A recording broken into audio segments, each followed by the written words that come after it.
किसी व्यक्ति के मरने के बाद कोई व्यक्ति ये कहे भी बड़ा अच्छा आदमी था, ये इतनी सी लाइन सुनने के लिए उस व्यक्ति को पूरी जिंदगी अच्छा जीवन जीना पड़ता है।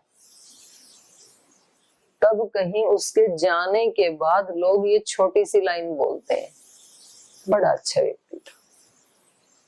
इतना महंगा है यश कमाना, सरल नहीं है। बुराई कमाना बहुत सस्ता है,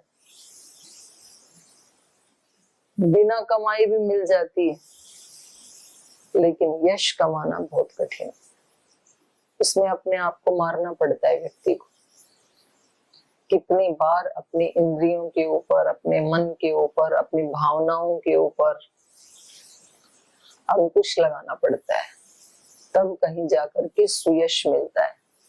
कितने विष के घूंट पीने पड़ते हैं, शिव बनना पड़ता है, नीलकंठ बनना पड़ता है, तब कहीं जाके व्यक्ति अपनी मंजिल पे पहुंच पाता है। नहीं तो बीच में ही अटक जाते हैं। लोग विष पिलाने के लिए तैयार ही हैं और हमने पिया और हम मरे, तो यात्रा वहीं खत्म, आगे यात्रा बढ़ेगी ही नहीं।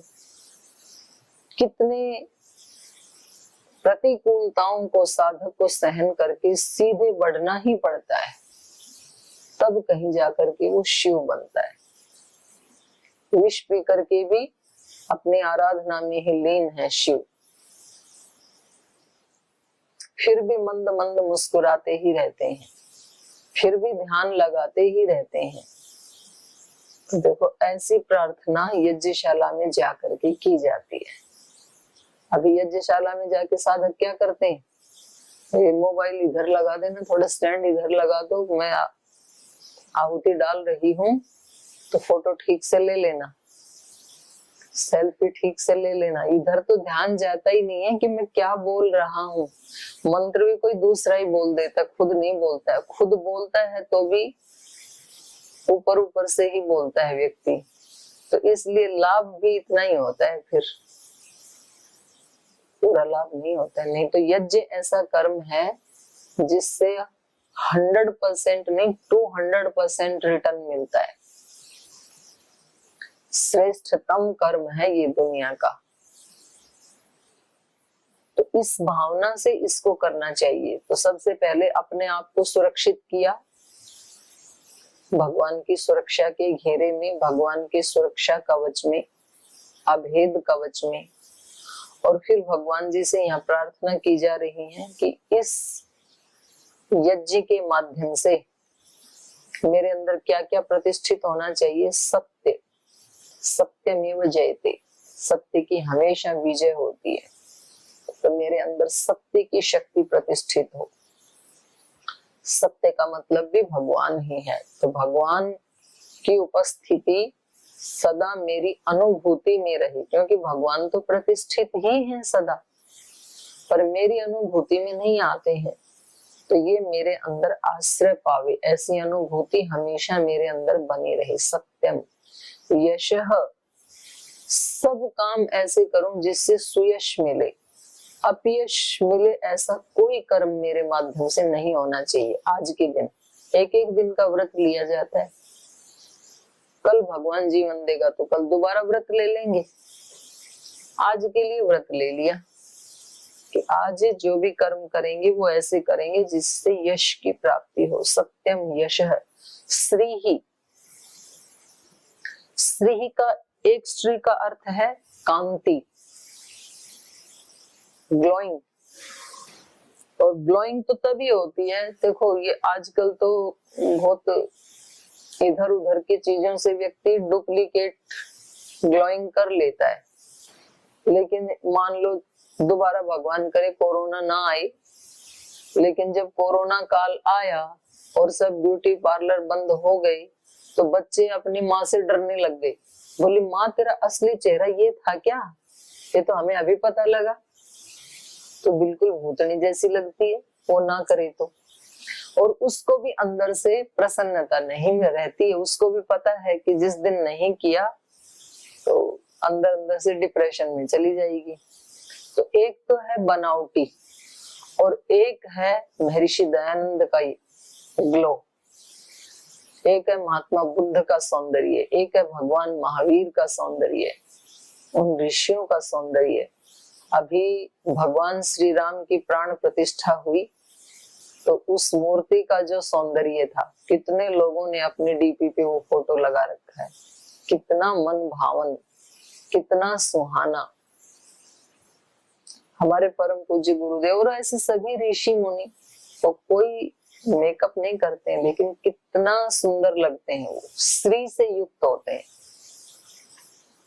सत्यम यशः श्री, श्री तब आती है चेहरे के ऊपर जब अंदर से रिजुता होती है, सरलता होती है, भक्ति होती है, सेवा की भावना होती है, समर्पण की भावना होती है, श्रद्धा की भावना होती है, अंग प्रत्यंग सब स्वस्थ होते हैं, हार्ट, लीवर, किडनी सब जिसके स्वस्थ हैं, तो फिर उसको श्री की प्राप्ति होती है। सत्यम यशः श्री ही, और फिर एक बार फिर श्री आ गया, श्री ही श्रेयताम, सत्यम यशः श्रीरमयी, श्री श्रेयताम, मई माने मेरे अंदर। तो एक श्री का अर्थ है धन संपदा ऐश्वर्य, और एक श्री का अर्थ है कांति, लावण्य, सुकुमारता। सनातन धर्म में भी उनको सनत, सनंदन, सनातन, सनत कुमार, चार को शाश्वत सत्य माना जाता है। सनत कुमार का अर्थ क्या है? जो सदा कुमार ही रहते हैं, वो कभी बड़ी अधेड़ उम्र वाले बनते ही नहीं है। हमारे राम कृष्ण भगवान शिव परम पूज्य गुरुदेव भी बताते हैं, और भी हमारे जो महापुरुष हैं, तो उनका चेहरा हमेशा ऐसा ही क्यों रहता है? उनका बुजुर्ग वाला चेहरा क्यों नहीं दिखाते कभी भी? क्योंकि वो कभी बुजुर्ग हुए ही नहीं, कुमार ही रहते हैं हमेशा।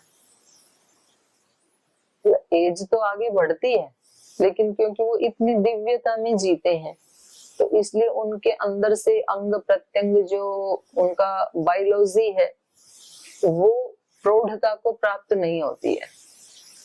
और जो सदा ही टेंशन में, तनाव में, और पूरी धरती को अपने ही सिर पे उठा के रखते हैं, तो फिर वो अपनी उम्र से 10-20 साल बड़े ही लगने लगते हैं फिर।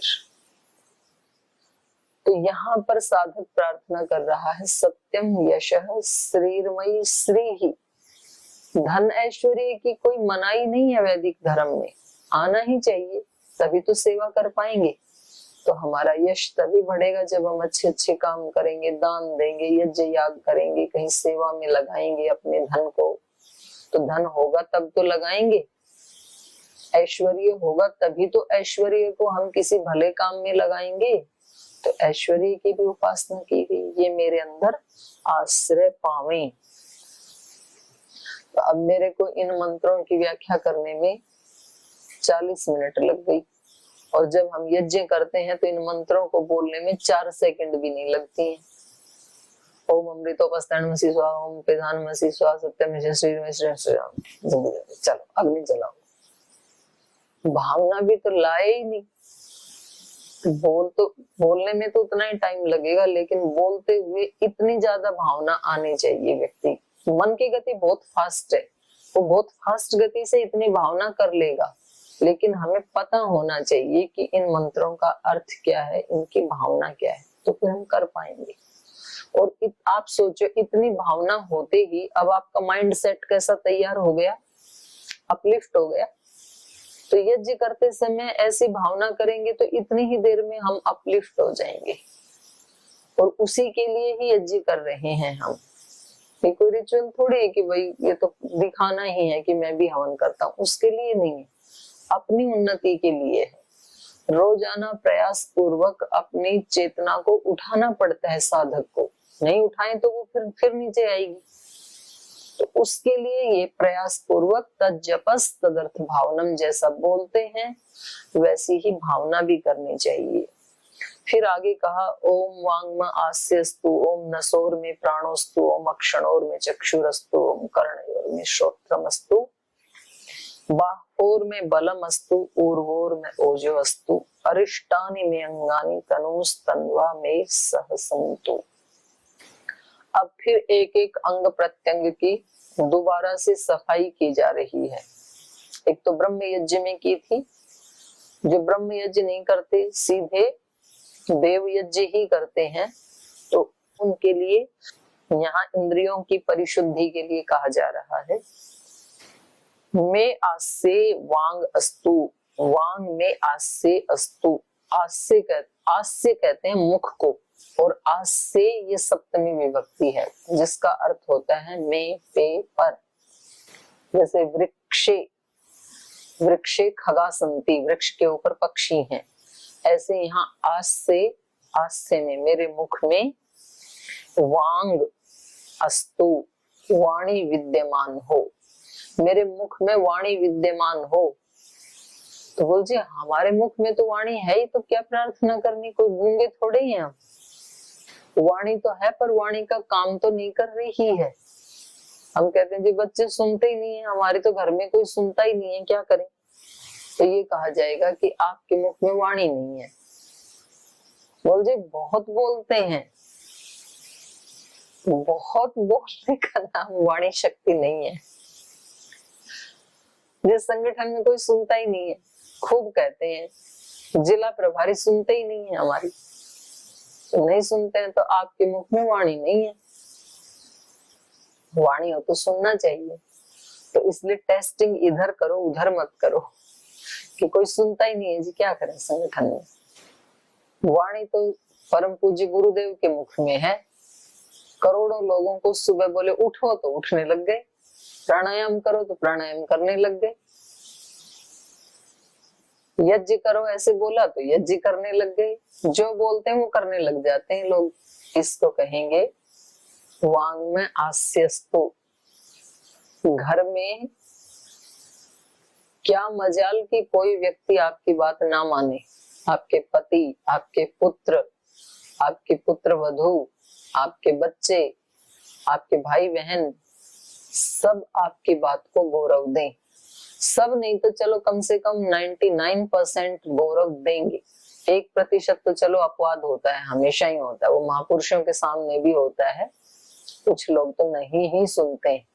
लेकिन यदि 90% लोग आपकी बात सुनते हैं, तब तो आपकी वाणी ठीक है। और सच में कोई भी नहीं सुनता है यदि, तो फिर दोष उधर नहीं है, फिर दोष इधर है। कई लोग तो ऐसे होते हैं ना, बोल जी कोई भी अच्छा नहीं है मेरे सिवाय, तो ये सोच ठीक नहीं है। सब खराब कैसे हो सकते हैं? कोई एक दो खराब हो सकता है, सब खराब नहीं हो सकते, फिर तो कुछ फॉल्ट इधर ही है, उसको तो ठीक करना पड़ेगा। ओम वांग में आस्यस्तु, ओम नसोर में प्राणोस्तु। प्राण मेरे शरीर में बना रहे, लेकिन प्राण का आने जाने का जो रास्ता है वो तो नासिका ही है, तो इसलिए यहाँ पर कहा प्राण तो शरीर के कण कण में है, एक एक परमाणु में है, एक एक सेल में है प्राण शक्ति तो, लेकिन उसको शुद्ध प्राण जाने का माध्यम मीडिया तो नासिका ही है, नासिका के माध्यम से ही जाएगा। तो इसलिए प्राणायाम करेंगे, उनके नसों में प्राण, प्राण मतलब जीवन प्रदान करने वाली शक्ति, वो शक्ति उसके अंदर प्रतिष्ठित होगी। तो प्राण भी मेरा पुष्ट होना चाहिए। जब बीमार होते हैं ना तो उठा ही नहीं जाता, बोल जी शरीर में ऐसे लगता है प्राण ही नहीं रहे, तो श्वास तो चल रही होती है लेकिन शक्ति नहीं होती है। तो शक्ति, एनर्जी शरीर में एक तो खाने पीने से उत्पन्न होती है, और दूसरा प्राण के माध्यम से उत्पन्न होती है। तो आहार में भी ऐसे पौष्टिक द्रव्य खाएं, सात्विक द्रव्य खाएं, जिससे प्राण शक्ति मिले। अब कुछ ऐसे आहार है ना, फास्ट फूड आदि है, उसमें कोई रस नहीं है। आप ब्रेड खाते हैं, समोसा खाते हैं, या वो क्या बनता है, सैंडविच खाते हैं, चीज खाते हैं, उसमें कोई भगवान का बनाया हुआ रस नहीं है। लेकिन जब आप अंगूर खाते हैं, संतरा खाते हैं, अनार खाते हैं, मौसम्बी खाते हैं, उसमें भगवान का बनाया हुआ रस है, भगवान की भरी हुई प्राण शक्ति है। तो जहां तक हो सके खाने में 60 से 70% कच्चा खाना खाना चाहिए। कच्चा खाने से अभिप्राय है आप सलाद खा सकते हैं, फल खा सकते हैं, कुछ पत्ते भी खा सकते हैं। तो 60-70% तो उससे पेट भरना चाहिए। और फिर बच गया थोड़ा बहुत तो फिर थोड़ा सा पका हुआ कुछ टेस्ट कर सकते हैं। हमारा तो ऐसा है कि नाश्ते में ही पक्को अन्न से भर लेते हैं पेट को, 100% पका हुआ। और उसमें भी कभी कभी ऐसी चीजें होती हैं बहुत गरिष्ठ, पराठा, तो उससे पराठा फिर भी ठीक है, लेकिन ये फास्ट फूड, जंक फूड आदि खाते हैं तो उससे प्राण पुष्ट नहीं होता है, ना उसमें कोई विटामिन है, ना उसमें कोई प्रोटीन है, तो उससे हमारी हानि होती है।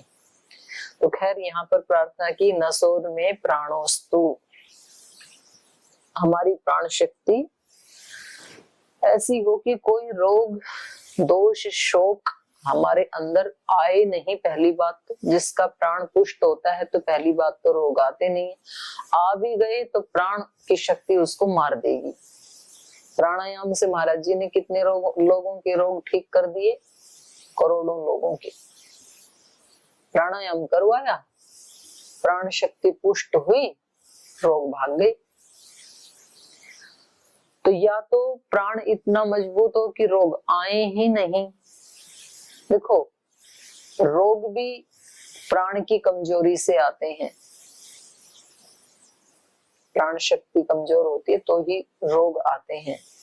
और जो ऐसे दोष है ना, जैसे कोई व्यक्ति बहुत लोभी है, लालची है, उसके अंदर जटिलता है, कुटिलता है, ये दोष भी प्राण में आते हैं।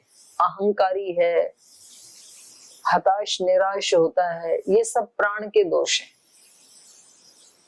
आप प्राणायाम करने लगिए, आपके अंदर उत्साह आ जाएगा, हताशा भाग जाएगी, निराशा भाग जाएगी। कभी कभी व्यक्ति के अंदर है ना डिप्रेशन टाइप आ जाता है, तो ये क्या है, प्राण शक्ति की न्यूनता।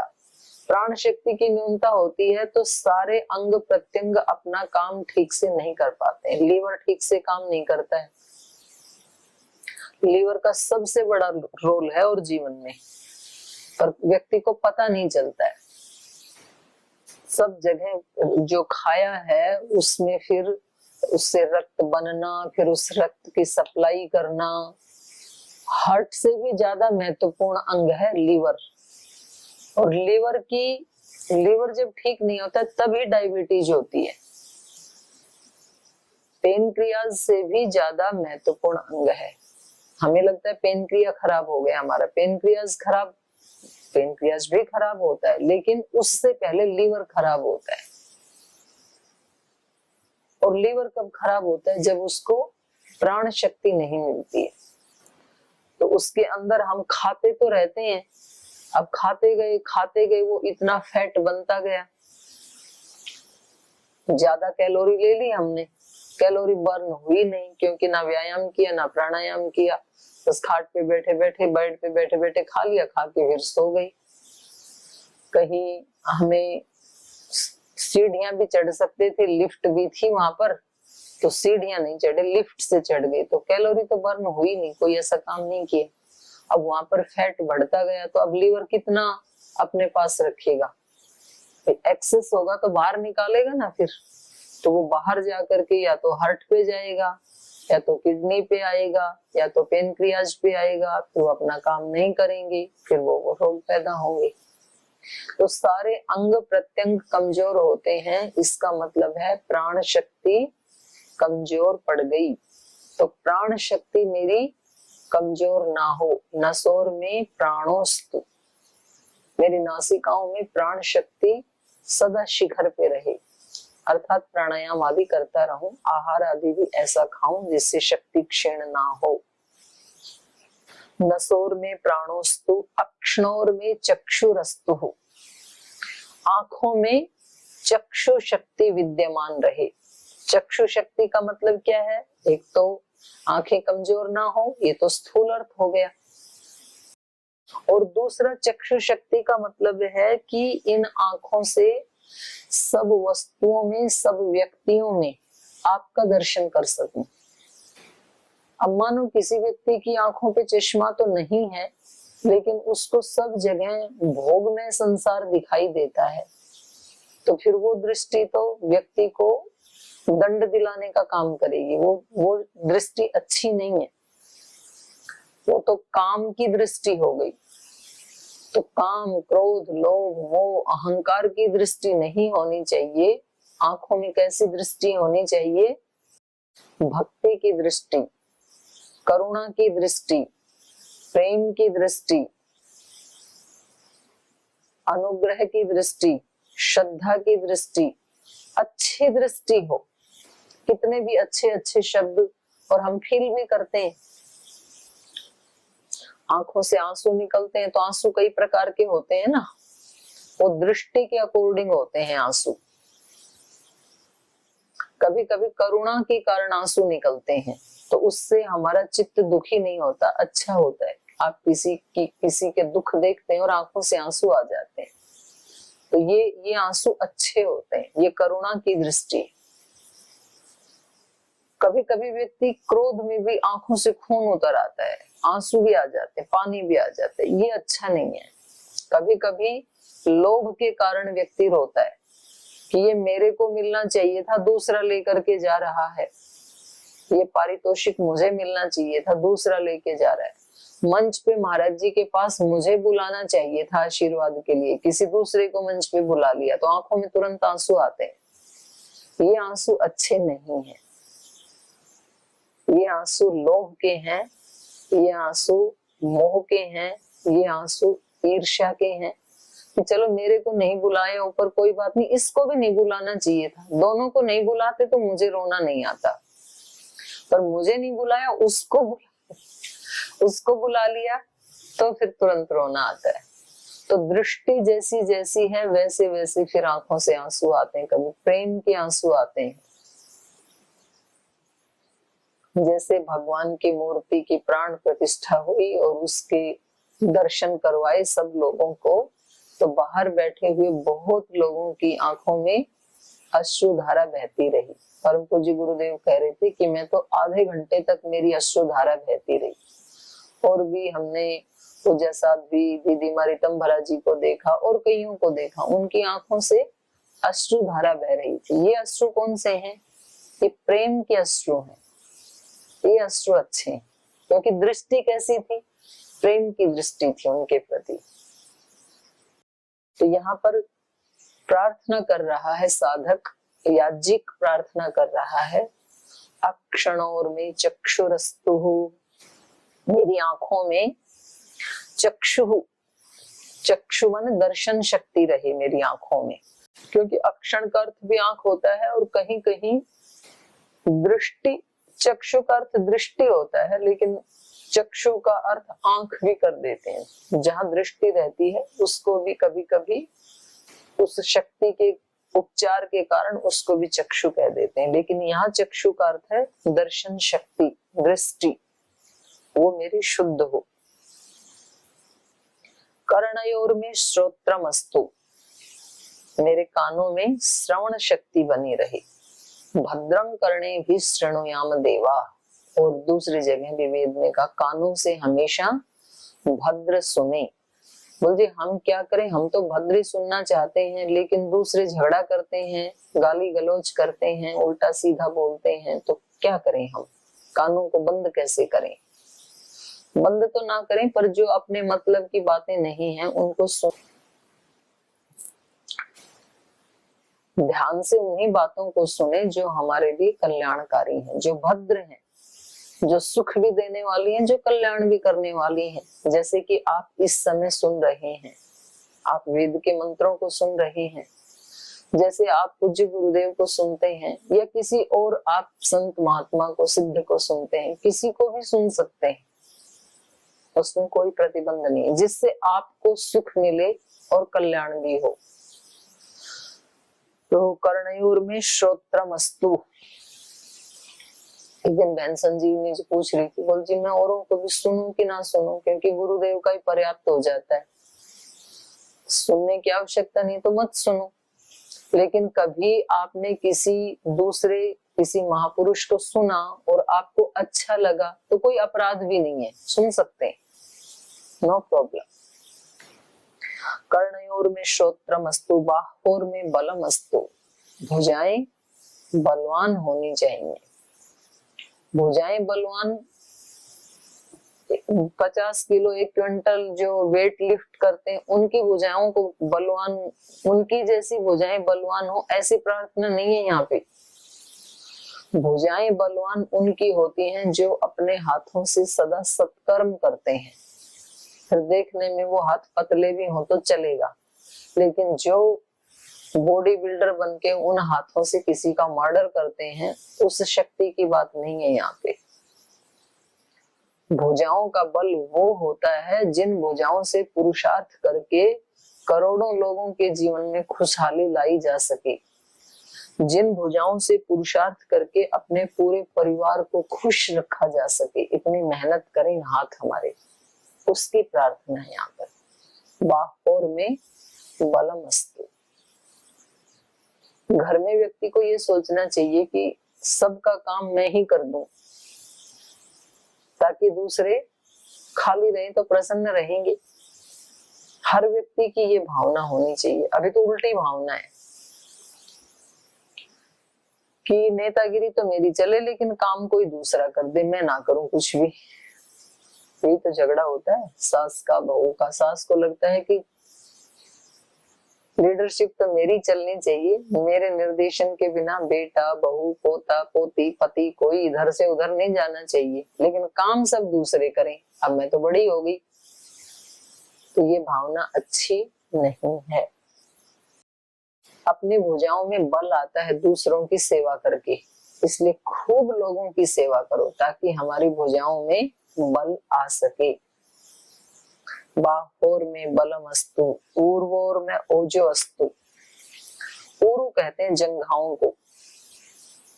मेरी जंघाएं मजबूत हों, मेरे पैर मजबूत हों, क्योंकि जीवन की गति पैरों से ही होती है। पैर नहीं है तो एक व्यक्ति बेचारा एक जगह पड़ा रहेगा अपाहिज होकर के। तो घूम घूम करके भगवान की दिव्यताओं का प्रचार प्रसार, योग का प्रचार प्रसार, अच्छे अच्छे गुणों का प्रचार प्रसार नहीं कर पाएगा। इसलिए टांगे भी, जंघाएं भी बलवान होनी चाहिए। ऊर्वोर में ओजो अस्तु। लास्ट में फिर सब अंगों को एक साथ समेट करके अरिष्टानी में अंगानी। में अंगानी, में माने मेरे, अंगानी मेरे अंग कैसे हो? अरिष्टानी, दोष रहित हो, किसी भी अंग में कोई दोष ना हो। अरिष्टानी में अंगानी, बीमारी से रहित हो, दोष से रहित हो सभी अंग।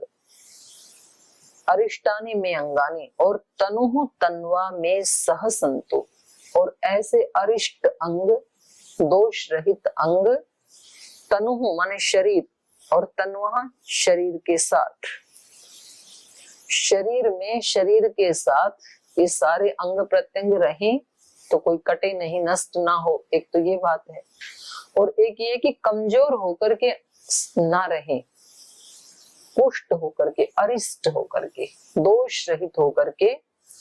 मैं तन्वा सह संतु, मेरे तन के साथ ये सारी मेरी इंद्रियां, प्राण और ज्ञान इंद्रियां, कर्म इंद्रियां, ये सब निर्दोष भी हों और बलवान भी हों, और फिर मेरे शरीर के साथ बनी रहे जब तक मेरा जीवन हो। क्योंकि देखो साधन से ही तो साधना होती है। कोई भी अंग प्रत्यंग यदि लेस होता है तो उतने अंश में हमारा साधन कमजोर होने से साधना के ऊपर प्रभाव पड़ता है। तो साधन अच्छे हो, स्वस्थ हो और निर्दोष हो तो साधना की गति बढ़ जाती है। इसलिए यहाँ लास्ट में साधक ने यज्ञशाला में बैठ करके यज्ञ करने से पहले ये इतनी सारी प्रार्थना कर ली जो मैंने 1 घंटे में बताई आपको। पूरे 1 घंटे में व्याख्या हुई केवल आचमन और अंग स्पर्श की, और ये भी पूरी व्याख्या नहीं हुई अभी भी। तो हरि अनंत, हरि कथा अनंता, इन वेदों में तो इतने गूढ़ रहस्य भरे पड़े हैं कि एक मंत्र के ऊपर भी ऋषियों का पूरा जीवन लग गया, इतनी शक्ति इसमें भरी हुई है। क्योंकि मैंने भी टाइम के अकॉर्डिंग और अपने सामर्थ्य के अकॉर्डिंग इनका अर्थ किया है। इतना ही अर्थ है ऐसा नहीं है, जैसे जैसे चेतना का स्तर बढ़ता है तो और अर्थ निकल के आते हैं इसके अंदर से। तो जितना हमने जाना उतने के ऊपर आप चिंतन करें, और जब भी यज्ञ करें तो इन्हीं भावनाओं के साथ आप यज्ञ करें। तो आज के पाठ को यहीं विराम देते हैं क्योंकि समय हो गया। आपका दिन बहुत बहुत मंगलमय हो, बहुत बहुत शुभकामनाएं आप सब भाई बहनों के लिए।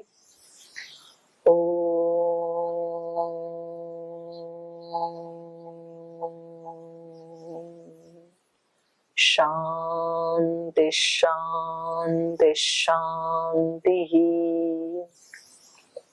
श्री परमात्मने नमः। श्री गुरुभ्यो नमः। सर्वेभ्यो नमः।